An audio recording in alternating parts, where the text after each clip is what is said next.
ऐसी सरकार चुने और ऐसे नेता को चुने। आप हमें वोट नहीं है, हम अपने पार्टी के लिए नहीं आए हैं, लेकिन हम ऐसे विचार बदलाव के लिए आए हैं जो बिहार को नई दिशा और नई ऊर्जा दे सके। क्योंकि साथियों, चाहे मतदान की बात हो या किसी भी अधिकार की बात हो, अगर गरीब पिछड़ा दलित को अधिकार नहीं होता तो रामविलास पासवान या नीतीश कुमार या लालू प्रसाद यादव ही इतने बड़े नेता बनते नहीं बनते। तो इसीलिए अपने अधिकार को पहचानिए और सही नेता चुनिए। नमस्कार, दर्श न्यूज देख रहे हैं आप और मैं हूं आपके साथ दक्षा प्रिया। बिहार चुनाव को लेकर अब बिगुल बज चुका है और ऐसे में अगर बात की जाए राष्ट्रीय लोक जनशक्ति पार्टी की, तो राष्ट्रीय लोक जनशक्ति पार्टी पूरी तरीके से चुनावी मैदान में एक्टिव नजर आ रही है। जगह जगह पर दलित चौपाल लगाए जा रहे हैं। आज इसी क्रम में अरवल में दलित चौपाल लगाया गया है, जहां पर यशराज पासवान जो कि चुनाव लड़ने जा रहे हैं, पशुपति कुमार पारस जी के बेटे हैं, उनकी अगर बात की जाए तो उन्होंने दलित चौपाल अरवल में लगाया है। लोगों के बीच गए, उनकी समस्या सुनी, उनसे बातचीत की और क्या कुछ कहते नजर आए इस दौरान, आइए आपको सुनाते हैं। हमारा प्रदेश आज किस अवस्था में चला गया है, इसकी विधि व्यवस्था कहाँ चल गई है, ये आप खुद सोचिए। मुख्यमंत्री जी का चाल चलन, कार्यकलाप कैसा है, ये तो आप सभी लोगों के सामने। आज से नहीं, करीब 1.5-2 साल में ये सरकार ही नहीं, इस सरकार के मुखिया अचेत अवस्था में चले गए। लेकिन सबसे बड़ी निंदा की बात यह है कि हमारे समाज पे अनेकों प्रकार के हमले हो रहे हैं और प्रहार हो रहे हैं। चाहे आप सामाजिक प्रहार करिए या चाहे आप तकनीकी प्रहार करिए या चाहे शोषण भी कह सकते हैं। आप कहिए कि तकनीकी शोषण कैसे हो रहा है। अभी जो चुनाव आयोग ने फैसला लिया, सब लोगों को पता है, मतदाता सूची पुनर्निरीक्षण का मामला आया।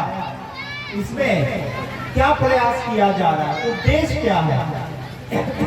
चुनाव इतने नजदीक आया हुआ है, तब क्यों चुनाव आयोग पुनर्निरीक्षण कराना चाह रहे हैं? लोकसभा पिछले साल हुआ तब तो नहीं कराया।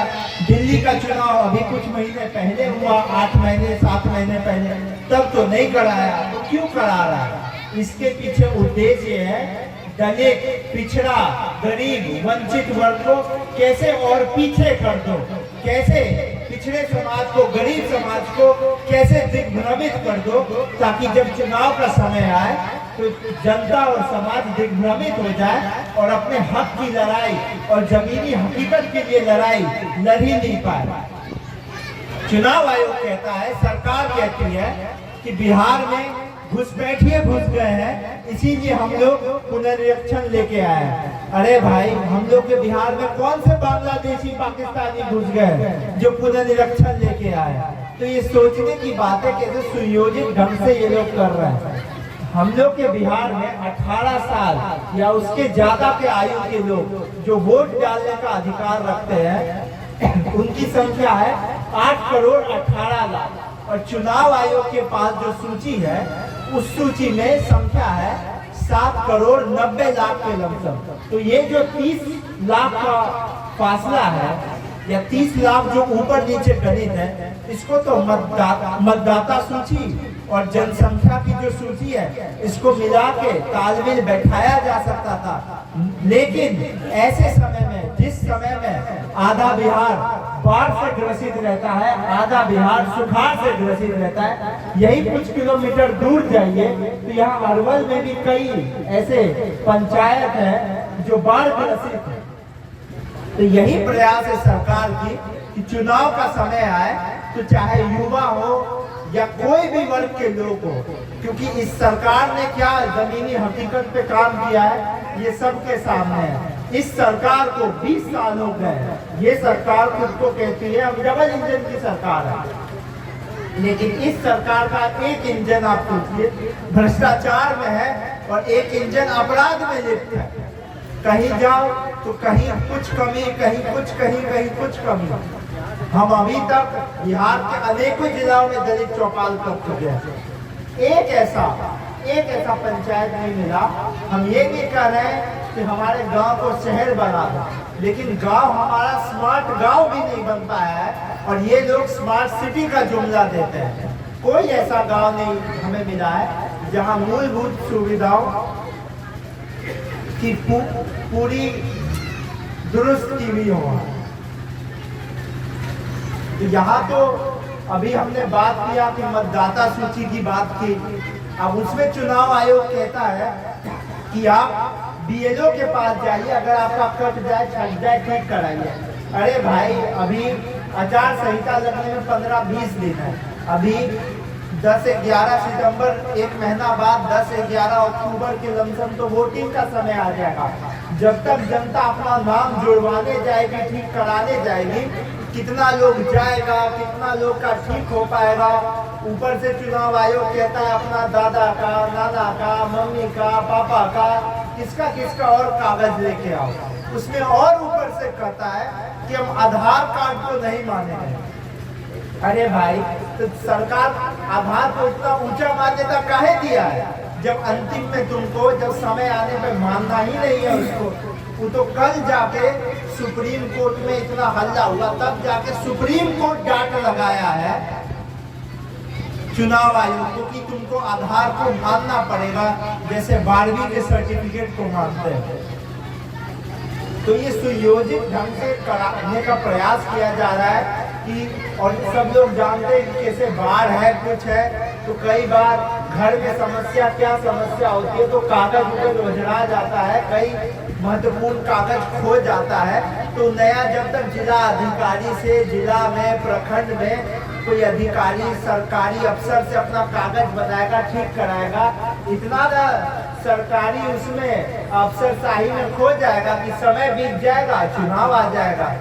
अब कभी जैसे नोटबंदी हुआ था 4-5 साल पहले, कोई अमीर लाइन में लगा था नोट के लिए, गरीब है ना लाइन में लगा था, वैसे ही अपना मताधिकार का ठीक कराने के लिए, अपना वोटर लिस्ट में ठीक कराने के लिए गरीबे लोग लाइन में लगा रहेगा। और जैसे नोटबंदी में कितना गरीब के पेट पे लात पड़ गया, वैसे ही मतदान का अधिकार कितना लोग का कम से कम 2025 के चुनाव में छट जाएगा, कट जाएगा। और इसका परिणाम क्या होगा? बहरूपिया सरकार, जो डबल इंजन सरकार कहती है कि हम मंगल राज वाली सरकार है, ये सरकार फिर विराजमान होने का प्रयास करेगी और हमारे बिहार का भविष्य फिर से अंधकार में डालेगी। इसी आने का उद्देश्य ये है कि हम सब, पूरा समाज चौकन्ना हो जाए, सशक्त हो जाए। अभी बात हुई तकनीकी पढ़ाई की, अब आइए सामाजिक पढ़ाई की। नालंदा में क्या घटना हुई थी हिमांशु पासवान, अनु पासवान के साथ, ये आप लोगों को जानकारी है। अभी 1.5-2 महीना पहले, जुलाई के समय में, होली के समय में हम 21वीं सदी 22वीं सदी की बात करते हैं। बड़े बड़े नेता लोग कहते हैं कि 100 साल होने वाला है देश की आज़ादी का, देश को फलाना देश जैसा बना देंगे, अमेरिका लंदन जैसा बना देंगे। लेकिन आज के समय में भी, होली के समय में, गरीब परिवार, दलित परिवार की बेटी अगर होली खेलने जाती है तो उसके साथ क्या किया जाता है, कैसे उसकी हत्या कर दी जाती है, उसका उदाहरण हमारी बहन कोमल पासवान है, कैसे औरंगाबाद जिले में उसकी हत्या कर दी गई। और आप लोगों को ये भी जानकारी है कि मुजफ्फरपुर में क्या पिछड़े समाज, दलित समाज की हमारी बहन के साथ क्या दुष्कर्म किया गया और उसको अपनी जान गंवानी पड़ गई पटना अस्पताल में इलाज कराते कराते आते। तो जब बड़े बड़े नेता इतना दूर का वादा कहते हैं, 21वीं 22वीं सदी का बात करते हैं, फलाना फलाना जुमला फेंकते हैं, लेकिन जमीनी हकीकत क्या है इसकी कोई सुनवाई नहीं है। ये कैसा मंगल राज है?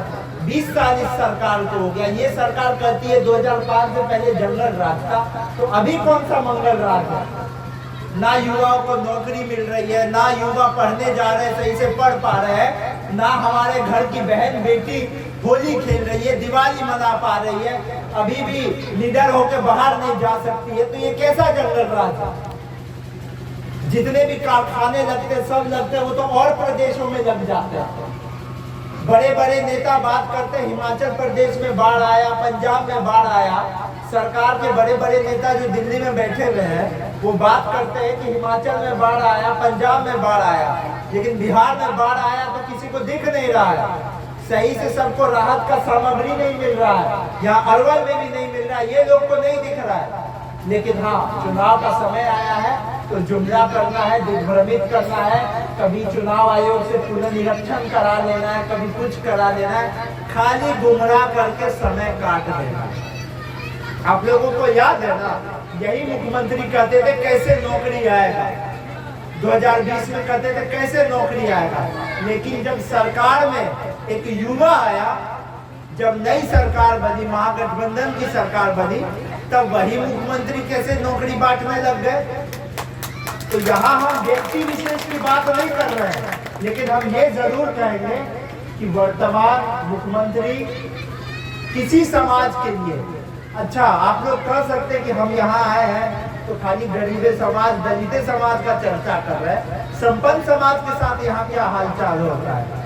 जो यहाँ पे अपना पूंजी भी लगाना चाह रहा है, वो दिल्ली कलकत्ता भाग के व्यवसाय कर रहा है। यहाँ पर खेमका जी के साथ पटना में क्या घटना हो, खेमका जी इतने बड़े उद्योगपति थे, आप सबको पता है कि नहीं कि गोली मार के हत्या हुई? हाथ उठा के बोलिए, सबको पता है ना।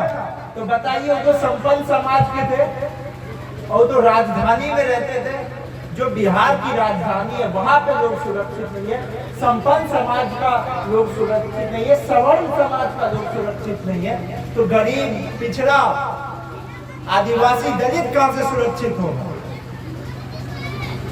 और सबसे ज्यादा दुर्भाग्य की बात तो ये है कि सरकार में हमारे ही समाज के कई ऐसे नेता हैं जो मंत्री बन के बैठे हुए हैं, सरकार में भागीदारी लेके बैठे हुए हैं, केंद्र सरकार में है, राज्य सरकार में है, चाहे वो जीतन राम मांझी जी की बात करिए या चाहे हमारे बड़े भाई की ही बात करिए। लेकिन मन मायूस हो जाता है देख के कि ये सारे नेता लोग जब अपनी सीट की गिनती बढ़ानी होती है तब तो बयानबाजी करते हैं, तब जरूर कहते हैं कि सरकार खराब है, लेकिन तुरंत एक दिन में जब इनका राजनीतिक हथकंडा पूरा हो जाता है तब तुरंत एक दिन में अपनी बात को बदल के कहते हैं, एक दिन में कहते हैं कि नीतीश कुमार की सरकार खराब है, ये सरकार सुशासन वाली नहीं है, हमको निंदा है इस सरकार का।